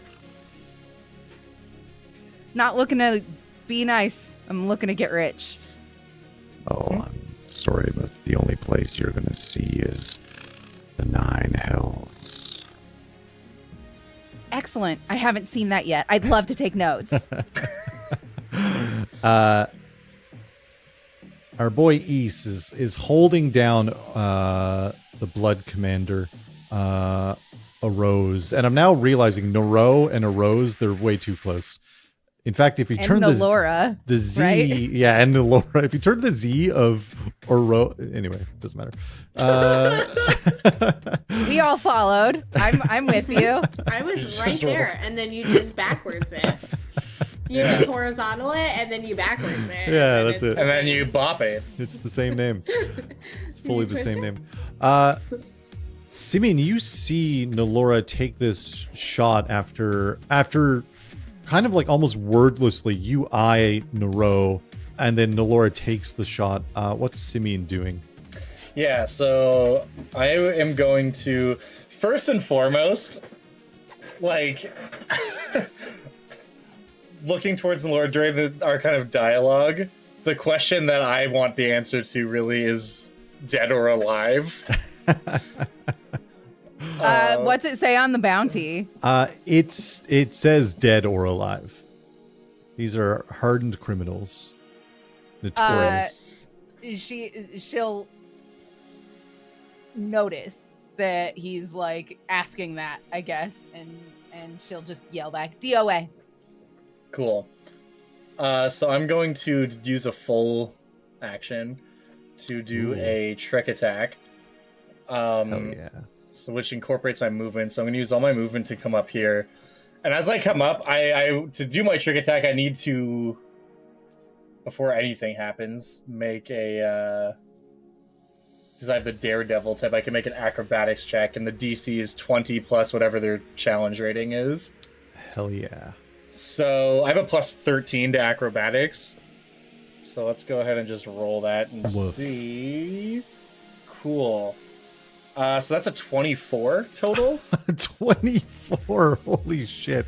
That is, I believe, against their. It's against 20 plus whatever their challenge rating is. Yeah, that which only equals 22. That definitely Excellent. does the job. Okay, so that, now if I'm understanding this correctly, means that the trick attack is successful. Yeah.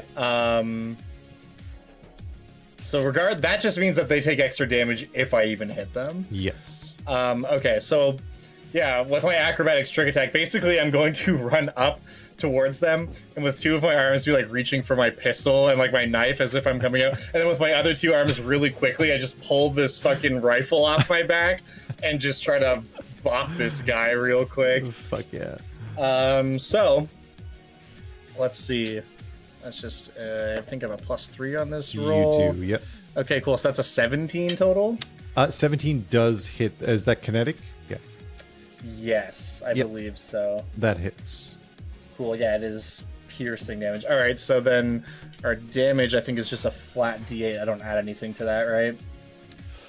No, I don't believe. With a shot, just a D8. Yeah. Okay. So let's go ahead and roll that. Oh, and I add my D4 because I was successful on my trick attack. Okay, so that's 9 damage total. Whoa. Damn. Holy shit. That's the biggest amount of damage so far. Yeah. Nice. A very heavy amount of damage to Nero, the immortal android. You see this shot actually takes most of their left arm off. Oh, I see we're playing rough then. All right, that is then the end of my turn. I do a cool badass thing where I fucking pull the bolt back and pop out the chamber. I say, I'm not playing. Fuck Fuck yeah. That ends Simion's turn.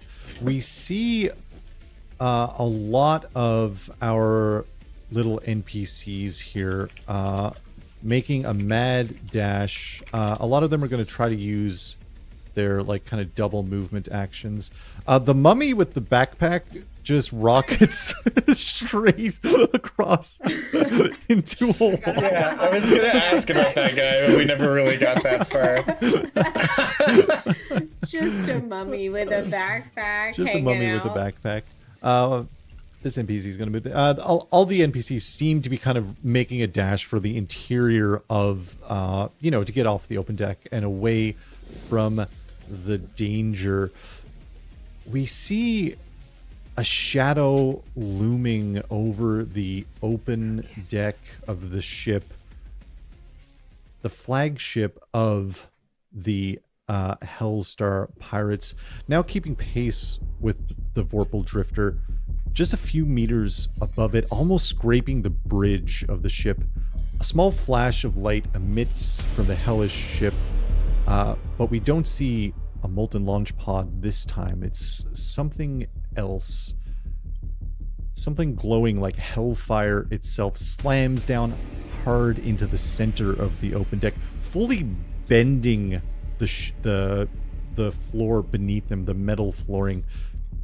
You see objects slowly start beginning to move kind of across the deck towards this figure who has just landed. They stand up a massive 15 feet tall. A fiery glow whips around them. Dark reddish black mane of hair swept back over their head and flows down between their wings. Their face wears this dark skull mask. Their eyes burn like fire. The massive muscular build of this figure wears what looks like a random array of bits and pieces of various armors. And on their hip rests what looks like the hilt of a sword with nothing attached to it. Your lives are forfeit. Surrender the ship and be sacrificed to the 9 hells. Before you stands Devastation Blade Vale, captain of the Hellstar Pirates. You now notice those small objects are moving and then circling Vale, almost like Vale has a very literal gravity that surrounds them. Our vision blurs and swirls as we are warped back days prior aboard the Vorpal Drifter. It's 3 days before the present moment aboard the Vorpal Drifter. Wherever you are, you feel a familiar hum of the engines below you as you navigate the diaspora. The Vorpal Drifter has been taking refugees from all parts of Broken Rock, the main focus of which is the main focus of Devastation Blade Vale's attacks, of course, as we know. Our view skirts over the open deck, and we see a halfling fellow with a sharp mustache and slicked back hair kind of prancing around, chatting it up with anyone he comes across and laughing a hearty laugh to try to cheer up the refugees. Walking a slow, careful perimeter... Sorry, my music confused me for a second. Walking a slow, careful perimeter is East. Seems to be doing what they do well. A few colorful passengers settle on the open deck and make makeshift beds that have been set up. Most of the deck is filled with crates and cargo, and a small table has been set up with stools where passengers can pass the time with games of chance. And the back half of the ship, again, is still locked, and our view dips to the crew mess where Nomae is frying up some food at the cook station. We turn towards the hallway in the large engine room where Nasoki is covered in gadgets and donning some unique goggles, inspecting some components of an engine they pulled apart. Our view passes the engine room, past the makeshift bunks, past all of the crew rooms, to the captain's quarters where Elgard Vorpal Eye Moro sits at a computer station within his room, plotting courses, reading scans, reading the scanner reports of the areas they're heading towards. This is 3 days ago. What do we think we're up to aboard the Vorpal Drifter? It's probably fairly obvious what Nolora is up to. Just like running around drooling and being like, oh, I saw another Lashunta. I saw, this kind of android. You know what I mean? Like all the races aboard the ship. Hell yeah. And their notes. Making a few notes. There's certainly a lot of interesting individuals around to make notes of. What's Simion up to? I imagine Simion is up to what he's usually up to, which is he's a pretty pragmatic guy, so either some combination of like gear maintenance or possibly going over notes about pirates in the sector specifically, because that's kind of like part of the reason why we're here, like, is to be making some money, as well as going over his notes about his old partner Barley's, what do we say, 12 children? 12. I think it ended with 17 kids. Already he has 12 biological children and 5 adopted children. Yeah, adopted children. Still haven't made a way to find them yet, so... Yeah, they, which we know they're aboard Absalom Station, which the Vorpal Drifter is scheduled to make a stop. It's not under attack. This is 3 days ago. The Vorpal Drifter is meant to... the final stop is Absalom Station to drop off passengers. What is... Sorry, as you take a bite of banana, what is Skrank up to? Skrank's and crew. Skrank's in the crew mess with Nomae. Yeah. Just chowing down on some cheese and some protein mush. Nolora walks in, looks right at Nomae and says, I'm sorry, who are you? Oh, it's sorry. It's rare to see Lashunta in these parts. I'm Nomae. I'm the cook on board. Okay, nice to meet you. Yeah, you too. Are you from Castroval or are you from? Oh yes, Castroval. Yeah, me too. I just kind of decided I wanted to see the stars and travel a bit. And Moro, the captain, ended up wrangling me in to cook for the crew, and there have been ever since. So we must compare notes someday. I don't notes. Right. And she just turns and walks out. Nomae! Skrank, Nomae! what's up? You know what would be really good, I think? Yep. Some space whale stew. Space whale stew. I think it would be really yummy. Maybe I'll get Moro to set up some kind of fishing rod to catch some space whales. Yeah, like something like up on the deck, like something to like fish for the space whales, because I bet we'll be coming up on them soon or something, right? I didn't realize they were in this. Just munching. Just mountain. Yeah, I didn't really realize that there might be interesting. I'll have a chat with Moro and see how he feels. I mean, Moro loves some fishing. Yeah, loves the spoil, as we call it. Oh, yeah. Do you? Interesting. No, Moro does. I don't know. You know what? Honestly, I'm kind of a catch and release kind of Yusoki. You know. Right. Right. I'll eat it if somebody else is cooking it, but I won't. You know, I'll go catch it and I'll appreciate its beauty, and then I'll be like, okay, you do it now. You know, you cook it now, which is where you come in, Nomae. Skrank, as you're having this conversation and kind of chowing down, the two kind of younger humans are still kind of sitting at this table. They haven't moved for 3 days, evidently. fussing about with this old radio. Okay. And they end up changing the station. It looks like they're trying to search for something. And you end up, your ears kind of like perk up. You're listening to DSRP Dream Station radio broadcast.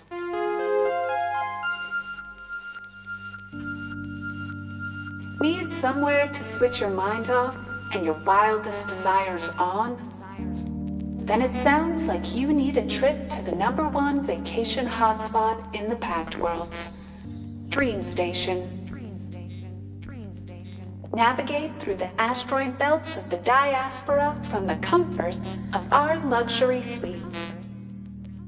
Single-handedly fight the swarm on the edge of the vast.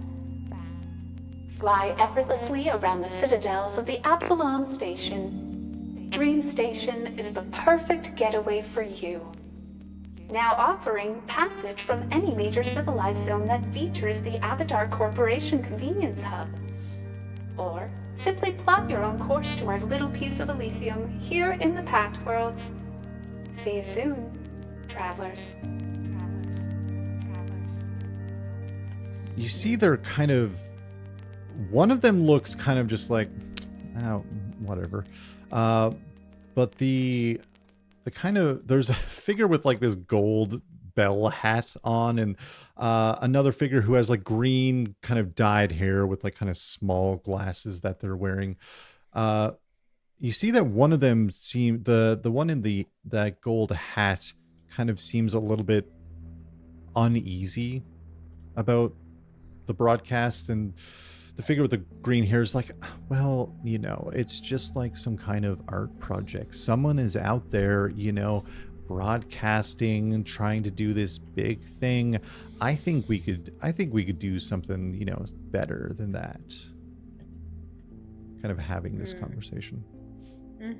Yeah, I think when the recording was playing, and you could see at the mention of Abadar Corp, at the mention of Dream Station, Skrank's ears definitely just right up, and every like the hair on the back of his neck stood, and then the mention of Abadar Corp, he kind of just like winced a little bit.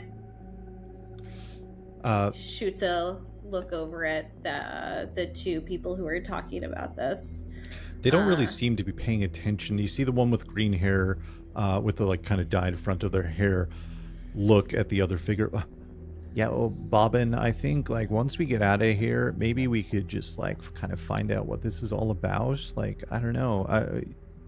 Maybe you could kind of hone in on their signal or something. And the one Bobbin looks, Needle. Yeah, Needle. I just think that they're really, it gets in your head. Like, I don't know we're hearing the same thing. It just like, did that not strike you as odd or disturbing? And Needle looks, I think it's just it's their advertisement. It's doing what it's meant to do. I think Skrankle sort of sidle on down. He's got to fully climb down off of the chair where he was sitting. He's only 2.5 feet tall, and he'll sort of just like scurry on over to this other table and pull out some of the cheese that he was pocketing in his pouch, in his cheek pouch, and just kind of like pop it over and just sort of set it down between Needle and Bobbin, and just you guys, you know something about what you listened to? Oh, it's this like art I think it's like this art project that some rich kid got access to like a galactic wide communication device, and they're like broadcasting this, and Bobbin cuts in. No, I think it's like, you know, Dream Station is a real place. They shut it down a few years back. I think like something's happening out there, you know? They shut it down a few years back? Where'd you hear that? I mean, everyone kind of, you know, they brought in a lot of money, but then it just kind of, people just stopped going, I guess. I don't know. Interesting that they would, shut it all down and then the advertisements would still be out and about. That's a little strange, don't you think? Maybe it isn't. Maybe it really is just some weird rich kid's art project. Needle cuts in. Yeah, I think they're getting a lot of money out of this, and it might be some kind of elaborate ad campaign when they open their doors up again. So yeah, like Spanksy.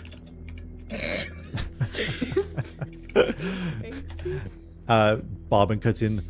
Yeah, I think we're like really like trying to vibe. We're trying to like go join like the coolest, most fashionable kind of pirate gang that's kind of sailing the packed worlds. And I think Spanksy's crew might be kind of like one of the top tier in terms of fashion. We were like kind of studying the fashion of a lot of pirates at Broken Rock, and it just I really like the I know what you're talking about. I really like the all the like little like the weird art pieces that he leaves around the diaspora, the like one with the the little girl in the helmet with the space balloon. As you are having this elaborate Spanksy conversation and the Spanksy crew that's now canon in this world, I'm so sorry for what I've done here. I'm so sorry. I need Spanksy to become a part of this campaign. they're out there sailing the fashionable Political messages seas. and all that. What is Simion up to on board? Or where is Simion? I should ask. Where do you think? There's kind of like the open deck area, which we're well acquainted to. Most of the area, there's a lot of areas that are kind of off limits in some regards. But there's like, the crew mess and that type areas, and the living quarters where it's like a storage room turned into a bunk room for passengers, and not a lot of places to go, but Yeah, I mean, once he's kind of got everything ready and prepped that he needs to do, his work for the day is done, probably go find Nolora and see what she's up to. Check in with Bae. Like, as soon as you find her, she'll just be like, "You'll never even believe." And I observed them doing the whole thing that is stereotypical. I can't believe it. Just like, wow, Skrank eating. Yeah. Like, that's crazy. Literally digging in the garbage. Damn. You little nose Why do you just to think go they in. do that? Oh no. You guys are approached by a large figure, the captain of the ship, Elgard Morrow, a well-known pirate, certainly well-known in the bounty hunter circles. Not a lot of bounty hunters actually take up the bounty to try to claim, to try to set out, I should say, to try to take down Morrow, because just of the station that Morrow kind of holds within the pack worlds. He kind of like walks up and he's like, "Hey, well, what are we, how's it all going here? We, settling in? I know we just got you all out from some hairy situations there, but, how are you feeling? Need any medical attention, or?" I think we're pretty good. I'm great. I can't speak for everyone, but I'm just looking forward to not being on a ship anymore. No offense. Hey, none taken. This isn't meant to be a passenger vessel, We were deep underneath the ground of Aposte and under just doing our own kind of work when we got the call to try to help out. I get it. I don't really like kind of being out in the open too long myself. His purple eye, again, Morrow, maybe I didn't describe him. I think I did in the prelude, is about probably 9-10 feet tall, a half moon giant, purple skin, with like a tricorn hat. The dog unplugged it. The dog unplugged Mallory's Hey, incredible. Elegant Feather Duster, thank you so much for the raid. What up, Dusty? Hello, welcome. We're playing Starfinder. This is session 1. A dog just unplugged a light. You're all caught up. That is all that has Yeah, happened. that's what we've been doing for the past 2 hours. Dealing with Gaston. Yeah, Moro's got like a trim, like a white, like a pretty neatly trimmed white beard with like a mustache, and the tricorn hat, like a very, he's wearing what's known as freebooter armor, which is kind of like a patchwork kind of apparel of sorts. Again, a towering individual, and his purple eye glows as he kind of like smiles down at you. Yeah, well, I mean, what were you doing in the area? You got pretty close to Broken Rock, and that's kind of a hot place to be right now. With Old Vale is in that area, so Yeah, that would be the reason that I was there, actually. are you planning on joining up with Vale's crew? Nothing so crass. I'm planning on bringing Vale in, so to speak. Bringing Vale in. Give me let's say a reflex save, because you're pretty good at reflex checks, I would imagine.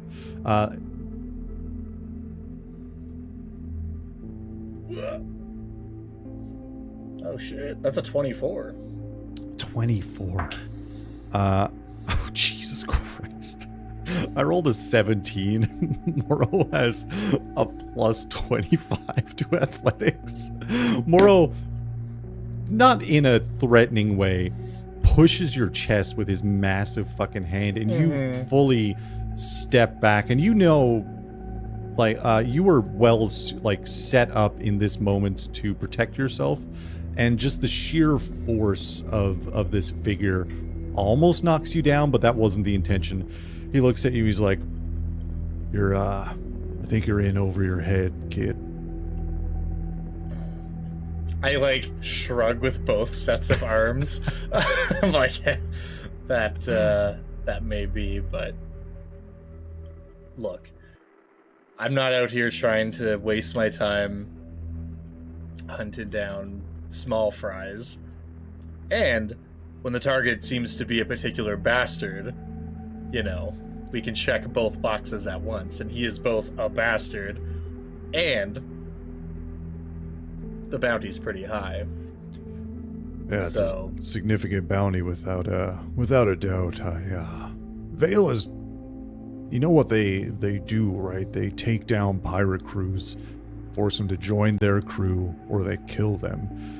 They're getting numbers by the day. We're just kind of collecting ourselves again. They haven't really kicked up a fuss for us to deal with, but Are you concerned? I think he's gonna come concerned. after your ship. No, not at all. You see the small halfling figure with like a slick mustache and like slick back hair walks up. Right, well, I'm Moro. We've got some plots to point.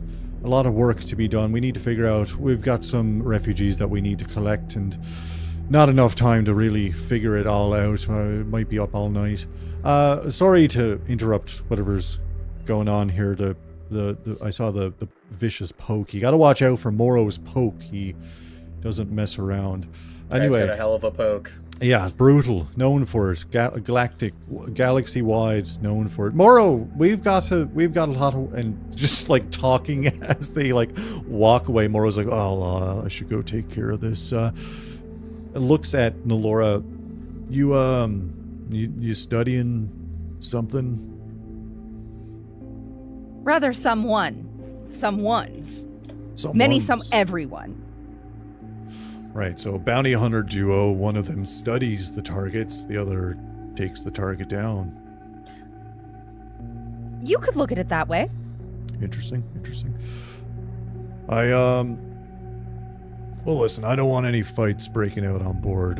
There's enough damage being done out there. Study who you want. I'm not gonna, say anything against that. I have some potential work. We came across some stuff that we just have no idea about. We're on our way to Absalom Station, actually, to try to find a specialist. But you seem like you both have been around. Maybe we can run some ideas by you and try to figure some stuff out. I am at your service. Found it deep beyond the night arc of Aposte, one of their main cities, if you've never been out there, but it just leads straight down into the planet. We found this whole abandoned village of some kind of old civilization that, who knows? I mean, it's not my area of expertise, but... You see her face flush at the mention of this, and, like, she's excited to hear about it.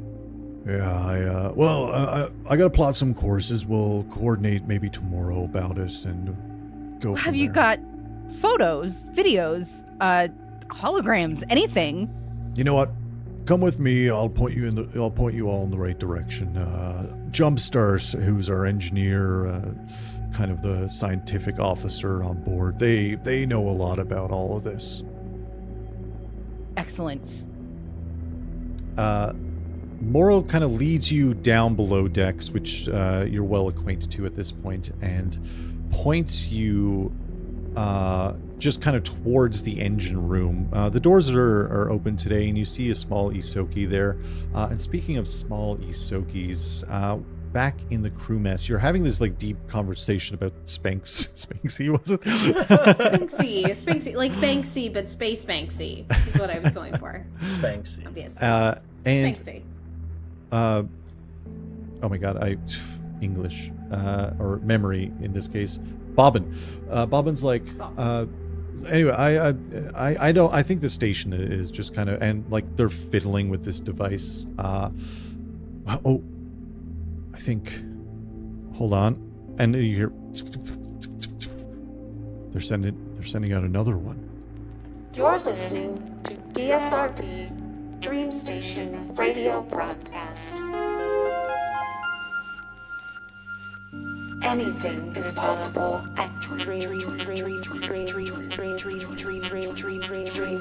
Station. Follow your compass and join us today. See you soon, travelers.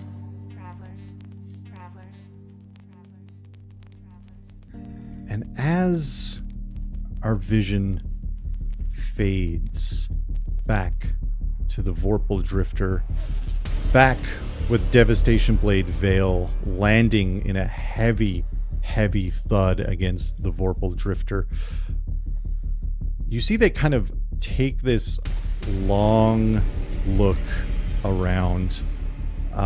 Let's go back to our little battle map here. Back in the present moment,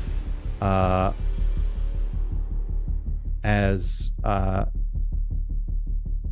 Devastation Blade Veil in all of their 15 feet of glory So big. land in the center of this deck. They let me find my notes again. I get caught up in the moment. I'm like going off script. I shouldn't go off script. Unpack the dice again. I genuinely thought that was like a little bag of trail mix that you had. I was so No, I excited. mean, it is a bunch of For all of delicious us. dice. Nom, nom, nom, nom, nom. Veil. Sorry, I needed like a better setup where I can see the map and my notes at the same time. There we go. That's better. Veil looks around, their burning gaze piercing the eyes of everyone. I grow bored waiting. It's time for this all to end.